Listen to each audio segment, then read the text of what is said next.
श्रीमद् भागवत गीता अध्याय 7। श्रीमद् भागवत गीता का 7वां अध्याय का अध्ययन करने से हमारे पितरों को मोक्ष की प्राप्ति होती है। तो दोस्तों, आज हम आपको 7वें अध्याय का वर्णन करेंगे इस वीडियो में।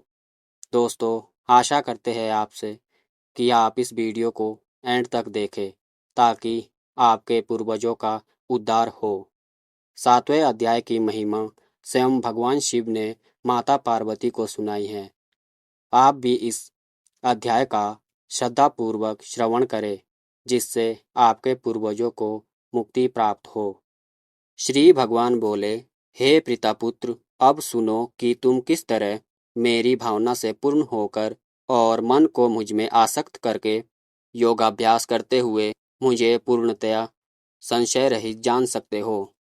अब मैं तुमसे पूर्ण रूप से व्यवहारिक तथा दिव्य ज्ञान कहूँगा। इसे जान लेने पर तुम्हें जानने के लिए और कुछ भी शेष नहीं रह जाएगा। कई हजार मनुष्यों में से कोई एक सिद्धि के लिए प्रयत्नशील होता है, और इस तरह सिद्धि प्राप्त करने वालों में से विरला ही मुझे कोई वास्तव में जान पाता है। पृथ्वी, जल, वायु, अग्नि, आकाश, मन, बुद्धि तथा अहंकार, ये 8 प्रकार से विभक्त मेरी भिन्न प्रकृतियां हैं। हे महाबाहो अर्जुन, इनके अतिरिक्त मेरी एक अन्य पराशक्ति है जो उन जीवों से युक्त है जो इस भौतिक अपरा प्रकृति के साधनों का विदोहन कर रहे हैं। सारे प्राणियों का उद्गम इन दोनों शक्तियों में है। इस जगत में जो कुछ भी भौतिक तथा आध्यात्मिक है, उसकी उत्पत्ति तथा प्रलय मुझे ही जानो। हे धनंजय, मुझसे श्रेष्ठ सत्य कोई नहीं है। जिस प्रकार मोती धागे में गुथे रहते हैं, उसी प्रकार सब कुछ मुझ पर ही आश्रित है। हे कुंती पुत्र, मैं जल का स्वाद हूँ। मैं ही सूर्य तथा चंद्रमा का प्रकाश हूँ। वैदिक मंत्रों में मैं ओमकार हूँ। आकाश में ध्वनि हूँ तथा मनुष्य में सामर्थ्य हूँ। मैं पृथ्वी में सुगंध हूँ और अग्नि की उष्मा हूँ। मैं समस्त जीवों का जीवन तथा तपस्वियों का तप हूँ। हे पितापुत्र, यह जान लो, मैं ही समस्त जीवों का आदि बीज हूँ। बुद्धिमानों की बुद्धि तथा समस्त तेजस्वी पुरुषों का तेज हूँ। मैं बलवानों का कामनाओं तथा इच्छा से रहित बल हूँ। हे अर्जुन, मैं वह काम हूँ जो धर्म के विरुद्ध नहीं है। तुम जान लो कि मेरी शक्ति द्वारा सारे गुण प्रकट होते हैं, चाहे वो सतोगुण हो, रजोगुण हो या तमोगुण हो। एक प्रकार से मैं सब कुछ हूँ, किंतु हूँ स्वतंत्र। मैं प्रकृति के गुणों के अधीन नहीं हूँ, अपितु वे मेरे अधीन हैं। तीनों गुणों सतो, रजो तथा तमोगुण के द्वारा मोहग्रस्त यह सारा संसार मुझ गुणातीत तथा अविनाशी को नहीं जानता। प्रकृति के 3 गुणों वाली मेरी देवी शक्ति को पार कर पाना कठिन है, किंतु जो मेरे शरणागत हो जाते हैं वे सरलता से इसे पार कर जाते हैं। जो निपट मूर्ख है, जो मनुष्यों में अधम है, जिनका ज्ञान माया द्वारा हर लिया गया है, तथा जो असुरों की नास्तिक प्रकृति को धारण करने वाले हैं, ऐसे दुष्ट मेरी शरण ग्रहण नहीं करते। हे भरत श्रेष्ठ, 4 प्रकार के पुण्यात्मा मेरी सेवा करते हैं: आर्त, जिज्ञासु, अर्थार्थी तथा ज्ञानी। इनमें से जो परम ज्ञानी है, वह शुद्ध भक्ति में लगा रहता है।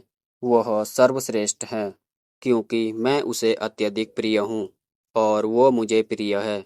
निसंदेह ये सब उदार चेता व्यक्ति है, किंतु जो मेरे ज्ञान को प्राप्त है, उसे मैं अपने ही समान मानता हूँ। वह मेरी दिव्य सेवा में तत्पर रहकर मुझ सर्वोच्च उद्देश्य को निश्चित रूप से प्राप्त करता है। अनेक जन्म जन्मांतर के बाद जिसे सचमुच ज्ञान होता है, वह मुझे समस्त कारणों का कारण जानकर मेरी शरण में आता है। ऐसा महात्मा अत्यंत दुर्लभ होता है। जिनकी बुद्धि भौतिक इच्छाओं द्वारा मारी गई है, वह देवताओं की शरण में जाते हैं और वे अपने अपने स्वभाव के अनुसार पूजा के विशेष विधि विधानों का पालन करते हैं। मैं प्रत्येक जीव के हृदय में परमात्मा स्वरूप स्थित हूँ। जैसे ही कोई किसी देवता की पूजा करने की इच्छा करता है, मैं उसकी श्रद्धा को वहीं स्थिर करता हूँ, जिससे वो उसी देवता की भक्ति कर सके। ऐसी श्रद्धा से समन्वित वह देवता विशेष की पूजा करने का यत्न करता है और अपनी इच्छा की पूर्ति करता है। किंतु वास्तविकता तो यह है कि ये सारे लाभ मेरे द्वारा प्रदत्त है। अल्प बुद्धि वाले व्यक्ति देवताओं की पूजा करते हैं और उन्हें प्राप्त होने वाले फल सीमित तथा क्षणिक होते हैं। देवताओं की पूजा करने वाले देवलोक को जाते हैं, किंतु मेरे भक्त अनंत मेरे धाम को प्राप्त हो जाते हैं। बुद्धिहीन व्यक्ति मुझको ठीक से न जानने के कारण सोचते हैं कि मैं भगवान कृष्ण पहले निराकार था और अब मैंने इस रूप को धारण किया है।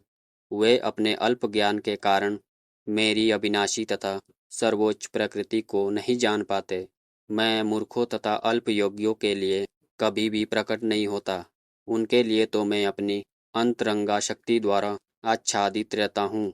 अतः वे यह नहीं जान पाते कि मैं अजन्मा अविनाशी हूँ। हे अर्जुन, मैं भगवान होने के नाते जो कुछ भूतकाल में घटित हो सका है, जो वर्तमान में घटित हो रहा है और जो आगे होने वाला है, वह सब कुछ जानता हूँ। मैं समस्त जीवों को भी जानता हूँ, किंतु मुझे कोई नहीं जानता। हे भरतवंशी, हे शत्रु विजेता, समस्त जीव जन्म लेकर इच्छा तथा घृणा से उत्पन्न द्वंद्वों से मोहग्रस्त होकर मोह को प्राप्त होते हैं। जिन मनुष्य ने पूर्व जन्म में तथा इस जन्म में पुण्य कर्म किए हैं और जिनके पाप कर्मों का पूर्णतया नाश हो चुका है, वे मोह के द्वंद्वों से मुक्त हो जाते हैं और वह संकल्प पूर्वक मेरी सेवा में तत्पर रहते हैं।